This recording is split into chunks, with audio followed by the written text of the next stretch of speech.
네, 지난 16일 북한 남성이 강원도 동부전선 해안 철책을 통과해서 귀순한 일명 잠수복 귀순 조사 결과가 오늘 나왔습니다.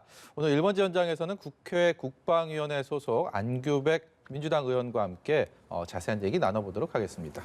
안녕하세요. 네, 반갑습니다. 안규백입니다. 저희가 대담 시작하기 앞서서요. 제가 잠시 소개를 해드리면 안규백 의원이 18대 때 처음 국회의원이 되셨는데 18대, 19대 국방위 간사하셨고요. 20대 그렇습니다. 국방위원장 하셨고 지금 21대도 국방위원입니다. 네. 정말 자타공인 국방 전문가고 이런 이력이 그렇게 흔치 않은 걸로 저는 알고 있어서 이 소개해드리면서 여쭤보도록 하겠습니다. CCTV에 10번을 포착이 됐는데 8번을 놓쳤다. 이게 오늘 합참에서 나온 공식적인 조사 결과입니다. 그렇습니다. 예. 이래서 수영 귀순이라는 얘기도 하고 있고요. 우리 군의 경계가 과연 이대로 되느냐라는 비판들도 많이 있습니다. 국방에서도 이 얘기가 많이 있었죠. 오늘 이 사건과 관련해서 합동참모부에서 국회 국방위 보고가 있었습니다. 예. 입이 10개도 할 말이 없는 거죠. 전반적으로 해당 부대에 군 기강 회의가 아닌가 이렇게 생각을 하고요. 예. 당초에 조금 전에 말씀했다시피 당일 새벽 1시 반 어간에 5차례, 또 4시 10분에 5차례인데 8차례를 놓쳤지 않습니까? 예. 근데 그게 이제 바람이 불면은 그 창이 열리는 건데 그게 이제 이벤트로 갑니다.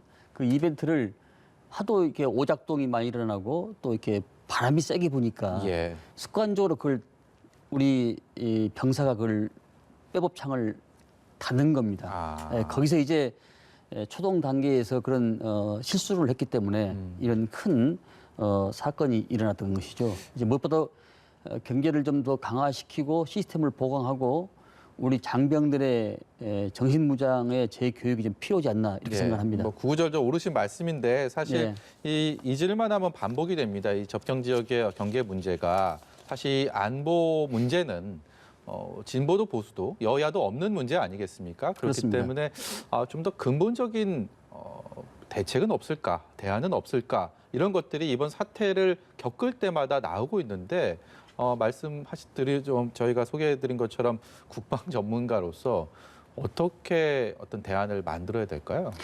저는 아무리 최첨단 무기가 있고 또 그에 대한 여러 가지 그 과학과 기술 시스템이 뒷받침되더라도 장병들과 이등병부터 대장까지 정신무장이 돼 있지 않으면은 정신적으로. 정신무장이 돼 있지 않으면은 정신적으로 강화되지 않았다면 그 무기는 무용지물이 될 수밖에 없다는 것이 이번 사태에서 드러났는데요. 뭔가 우리 장병들과 이 간부들이 좀 정신적으로 좀 해이한 측면이 없지 않는가. 예. 충분히 잡을 수 있어도 불구하고 초동에서 이걸 놓쳤기 때문에 이런 일이 벌어졌고요. 예. 차제해 이 경계 문제도 경제적 문제도 저는 좀 손을 좀 봐야 된다. 네. 대강 다른 나라도 마찬가지입니다만은 경제작전 실패란 것은 분대 정도의 무장 세력이 들어와서 침투했을 때 그게 이제 경제적 실패로 많이 일반적으로 평가를 하거든요. 이 디지털 시대, 아날로그 시대를 넘어서 디지털 시대에 오면서 민간인 한 명 또 혹은 비무장 이 병사가 북한에서 이 올라옴을 하는 경우에 이것을 어디까지가 우리가 경제작전 실패로 봐야 될 것이냐 이런 문제는 항상 우리 군의 문제로 남아 있습니다. 네. 이제 병력이 급감되고 이러면서 뭔가 좀 우리 군의 경제작전 문제도 좀 손질을 봐야 될 시점이라고 생각합니다. 예. 모쪼록 이런 일이 앞으로는 이제 반복되지 않는 그런 상황을 국민들이 좀 안심하고 볼 수 있었으면 좋겠습니다. 다른 주제로 여쭤볼까 싶은데요. 국정원 불법 사찰 의혹입니다. 이게 안규백 의원도 사찰 대상이었다라고 알고 있습니다. 지금 어제 김경엽 정보위원장은 대상자가 2만 명까지 되는 것으로 추정이 된다라는 오늘 아침에 있었죠. 오늘 아침에 그런 얘기를 했는데요. 예. 본인이 사찰 대상이라는 거 언제 어떻게 아셨습니까? 사찰을 당한다는 사실을 제가 모를 때는 모르지만은 사찰을 당했다는 사실을 알고부터는 모든 사유와 이 언어 작동이 경색되는 거죠. 느낌들이 있습니까? 그런데 제가 그 당시에는 사실 소수 야당으로서 간사를 하면서 제1롯데 월드 사건, 그다음에 고위공직자가 비리 사건, 또 4대강 문제를 제가 집요하게 아주 그 어그레시브하게 집요하게 파고 들어가지고 아마 그 문제에 대해서 아마 그 집권층에서 상당히 곱지 않는 시선으로 바라봤을 것 같습니다. 당시 정부 여당에서는 좀 눈엣가시 같은 존재였겠네요. 눈엣가시였죠. 눈엣가시였죠. 예. 그래서 아마 저도 뭐 상당한 내용이 있을 걸로 생각을 하고 있습니다만은 아직 정보공개 청구는 아직 하지 않았습니다. 그것은 뭐 당하고 협의를 해서 뭐 저 개인 문제가 아니고 전체적인 당 문제이기 때문에 제 개인 문제뿐만 아니라 당 전체 문제로 봐야 되기 때문에 협의해서 지금 할 생각을 가지고 있는 것입니다. 18대 때 의정 생활을 했던 국회의원들이 민주당에 지금도 많이 계시지 않습니까? 이제 민주당에서도 좀 이거를 어떤 식으로 대응을 해야 되는지 지금 말씀하신 것처럼 정보 공개를 청구를 할 것인지 아닌지 이런 부분들도 충분히 논의가 돼야 될 것 같은데 분위기는 좀 어떻습니까? 의원님들이 지금 많이 그걸 모르실 것 같은데요. 당에 본인이 개인정보 청구를 하면은 개인정보 청구한 피해자가 그것을 다 내용을 그 사찰 문건을 보고 나서 그게 폐기돼야 되는데 예. 그 본인이 보고 나서 그것을 국정원에 그대로 그게 그 요약본이 그대로 또 있습니다. 네. 요약본이 있습니다. 그러니까 이것을 보면은 제3자가 악용할 소지가 있다는 거죠. 그런데 이 부분을 좀 법 개정을 해서 정리한 다음에 그 부분에 접근을 해야 되지 않냐 이렇게 생각을 하고 있는 것이죠. 박지원 국정원장이 또 정보위에서 당시의 사찰 자료 보니까 굉장히 부적절한 자료가 많더라. 또 이런 네. 얘기를 해서요. 과연 내용이 무엇일까라는 일반 대중들의 관심이 더 높아진 것 같습니다. 만약에 그 문제가 있다면 법적 처벌에 대한 부분들도 분명히 이제 생각을 해야 될 텐데 여기에 대해서 어떤 견해 갖고 계십니까?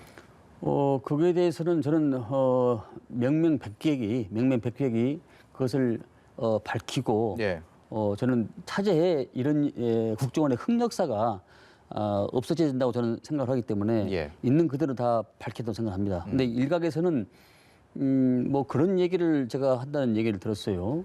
뭐 덮고 가자는 시기를 이야기를 하는데 네. 그것은 저는 암세포를 보고 수술하지 말자는 거 똑같은 얘기라고 생각합니다. 암세포를 보고 수술하지 말자. 예, 네. 그런 얘기 다름 아니라고 생각합니다. 그래서 저는 어떠한 경우에도 그것을 명명백백히 밝혀서 이후부터는 차제에는 물론 지금 정부는 그런 일이 없습니다만은 차제에는 이런 일이 재발되지 않도록 저는 강력히 해야 된다고 생각합니다. 보수 야권에서는 두 가지를 크게 얘기합니다. 선거용으로 활용한다. 또 한 가지는 과거 DJ 정부나 참여정부에서도 마찬가지였다. 심하면 더 심했지. 이런 의혹들 제기하고 있는데 여기에 대해서는 어떤 생각 갖고 계세요? 선거용이란 말이 만병통치약은 될 수 없습니다. 그리고 이미 DJ는 거기에 대해서 처벌을 했고 그 혹독한 그런 과정을 거쳤기 때문에 예. 그런 일이 있을 수 없고요. 예. 노무현 대통령께서도 심지어 국정원장 독대를 받지 않았지 않습니까? 독대에서 예. 그것을 거절했지 않습니까?